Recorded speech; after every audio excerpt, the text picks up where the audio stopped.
বিশ্ববাজারে স্বর্ণের দাম রেকর্ড উচ্চতায় পৌঁছানোর পর মাত্র 2 দিনের ব্যবধানে প্রতি আউন্স দাম কমেছে প্রায় $660। বাংলাদেশি মুদ্রায় এর পরিমাণ ৮০,৫০০ টাকারও বেশি।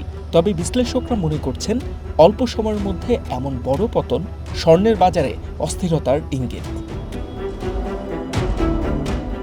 শুক্রবার মধ্যরাতের পর স্পট গোল্ডের দাম নেমে আসে আউন্সে $৪,৮৯০। এর আগের দিন প্রতি আউন্স স্বর্ণের দাম ছিল প্রায় $৫,২০০। তবে বৃহস্পতিবার স্বর্ণের দাম $৫,৫৫০ ছাড়িয়ে রেকর্ড করে।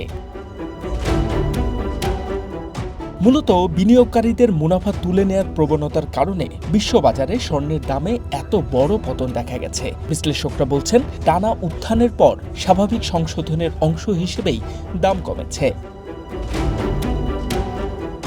তবে এ মাসে টানা ষষ্ঠ মাসের মতো ঊর্ধ্বমুখী রয়েছে স্বর্ণের দাম। এটিকে ১৯৮০-র দশকের পর স্বর্ণের দামে সবচেয়ে শক্তিশালী উত্থান হিসেবে ধরা হচ্ছে। এর আগে বিশ্ব অর্থনৈতিক পরিস্থিতি ও ভূ রাজনৈতিক অনিশ্চয়তার পাশাপাশি ডলারের দীর্ঘস্থায়ী দুর্বলতার কারণে সাম্প্রতিক সময়ে স্বর্ণের দামে বড় উত্থান দেখা গেছে।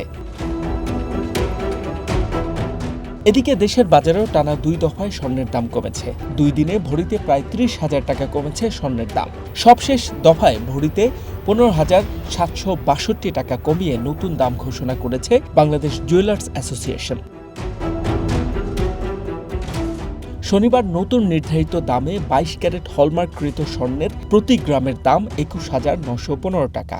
সেই হিসেবে দেশীয় পরিমাপে প্রতি ভরি স্বর্ণের দাম দাঁড়ায় 2,55,617 টাকায়।